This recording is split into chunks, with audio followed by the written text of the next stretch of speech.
The entire Illuminati system is today operated by the Crown. And what is the Crown exactly? Well, contrary to popular belief, the Crown does not refer to the royal family or to the British monarchy, but to the inner city of London, which in actual fact is a privately owned corporation that functions as a completely separate sovereign state outside the jurisdiction of England, the same as its two sister city-states of Vatican and Washington's District of Columbia, all of which combine to form the empire of the three cities. Most people are completely unaware that when they swear allegiance to the Crown, they are actually swearing allegiance to this private corporate empire owned by the 13 Illuminati families. These are the very same private individuals who also indirectly own and operate the World Bank. And what does the World Bank do exactly? Well, apart from other things like control global oil prices, it lends money to whole countries by supplying each country's Federal Reserve Bank, and then it collects interest on these loans, which is paid by taxing the labour of the peoples of each country. Now let me just run that by you again so you clearly understand how this works. If you live in a country that has a Federal Reserve Bank, then the World Bank, a privately run company that is able to legally create money from thin air, is who supplies your country with money at interest. And you, as the individual, is required to pay a tax on your labour to pay off the interest on the government's loan from this private bank. Many people are duped into believing that their taxes pay for infrastructure, and without taxes there would be no roads and no schools and the country would fall apart. But this is completely untrue. The government has the legal right to coin its own money and control its value, but it does not. It borrows money from a private bank and uses this bank loan to pay for infrastructure, and then you are taxed in order to pay off the interest on the loan. Interest which, from a business perspective, is pure profit for the international banksters. However you choose to look at things, one thing must be clearly understood, and that is that each person in the Western world who has a job is forced every year to give away approximately 3 months' worth of wages in taxes, and that tax money goes directly into the pockets of the private individuals who own and run the World Bank. It's one big privately run scam. And if you ever allow yourself to be microchipped and cash money is abolished altogether, which is their plan, then all bills and all taxes will automatically be removed from your account when they are due, whether you actually owe the money or not. And if you complain about the system, well then they can simply turn off your chip. Since all commerce will centre around the chip, you will not be able to buy food or pay rent or do anything at all, and there will be absolutely nothing whatsoever that you can do about it.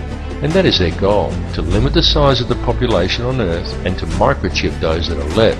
And then it's game, set and match, and total control of the world and everyone in it will be in the hands of an international cartel of criminal banksters. This whole scam has been planned and carried out very methodically. It is these people and their minions and puppets who attend such gatherings as Bilderberg meetings and the Bohemian Grove Summer Festival, and who still adhere closely to the schools of ancient mystery, which many such as the late Bill Cooper have referred to as the ancient mystery religion. However, it is more a mechanism of control designed to reach an ultimate goal than a religion. Though steeped in ritual and what many would term black magic, it is simply a system. The Illuminati system, and though its workings seem complex to the layman, in reality it's quite simple, and it's also very easy to see once one has acquired the correct manner of looking at things. And there is definite purpose and reason in the ritualistic nature of this system, in its use of numerology, symbolism and ritual, and all that is needed to realize this is a deeper understanding of the true nature of the universe and how we are all connected to it. However, this film directs its focus on the system itself and the key to this system functioning, which is through covert control of the money supply by very few people. It is crucial that people become aware of this issue because the methods by which society could free itself from this system of control are also very simple. Once a person has gained an understanding of the true realities of this world we live in. And this is not as difficult a task as you may at first think, because due to its complexities, the illusion the elite have created that most perceive as reality is a very fragile one. It is fragile because it is not reality. The reality is that the world does not have to be this way at all. It does not have to be heading in the direction that it is heading. People do not have to live in a never-ending sea of self-generating debt. Wars do not have to be fought, and children do not have to starve. And don't think people starve because the world is overpopulated. Don't believe what the television tells you. The world isn't overpopulated at all. In fact, let's look at it realistically with a simple comparison of population versus land mass, and we could do a rough estimate and formulate a quick hypothetical to demonstrate this very easily. There are approximately 6 billion people in the world, and there is 2.97 million square miles of land in the island continent of Australia. 2.97 million square miles breaks down to 1,900,800,000 acres, which then converts down to 7,603,200,000 quarter-acre blocks of land. So, we could hypothetically give every person in the world a quarter-acre block of land, and they would all fit into an area the size of Australia. Each would have enough land that they could all have gardens and grow a substantial supply of their own food, and we would still have 1,603,200,000 quarter-acre blocks, or an area roughly half the size of Queensland, left over, plus the entire rest of the world. Now just pause to let that sink into your brain for a second. All the people, that's every man, woman and child on Earth, would comfortably fit inside Australia. Each individual person could have a quarter-acre block of land, and we would still have half of Queensland and the entire rest of the planet left unoccupied. The world is not overpopulated at all. It is just very badly managed, and you need have absolutely no doubt whatsoever that this bad management is intentional and it is methodical. It would, however, be very simple to fix things, and all that is required is for people to wake up to how much they are being lied to and how much they are being scammed. And this goes for everyone. People really need to gain an understanding of how this system actually works, because this bad management is crippling the world and it is crippling the people. The methods that are used to do this become truly transparent once a person has gained a clear enough vision to see it, and people really do need to open their eyes and see it right now, because now that the world has been made smaller, and now that all the resources have been discovered and there are no frontiers left to conquer, the criminal elite intend to carry out a mass depopulation of this world. And their plan to do this is well underway.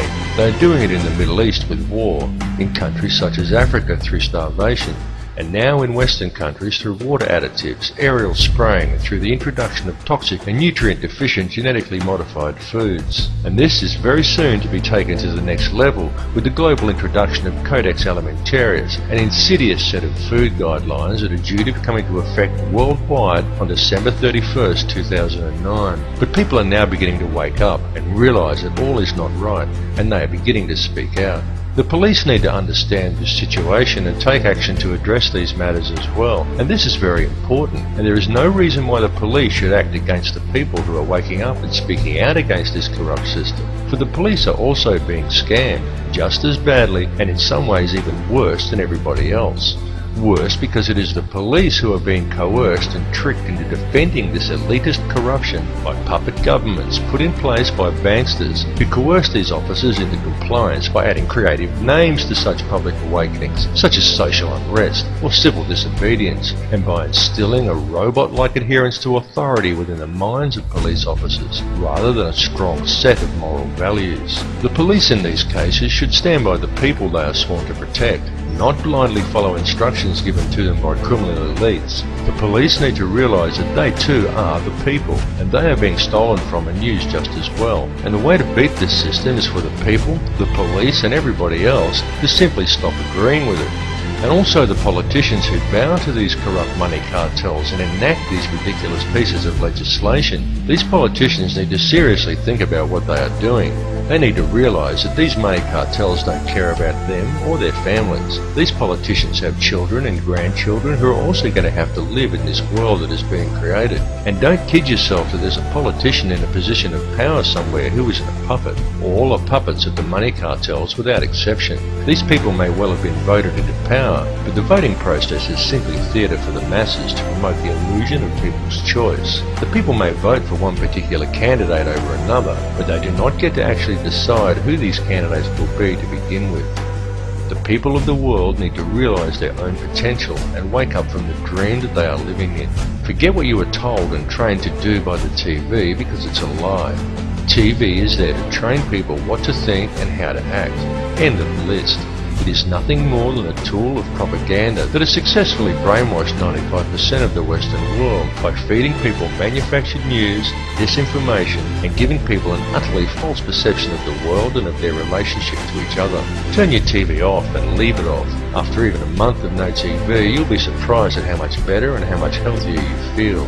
It needs to be clearly understood by people everywhere that the elite only have the power over the people that the people themselves grant to them. So stop giving it to them. Stop doing what the TV tells you and stop complying with the system. Understand that there truly is no division among the people of the world. No matter who they are or where they are from, we are all people and we are all one. It is through the constantly promoted illusion of division that the system is able to function, but in order for it to do so, it needs public compliance. Stop complying and you will shut the system down.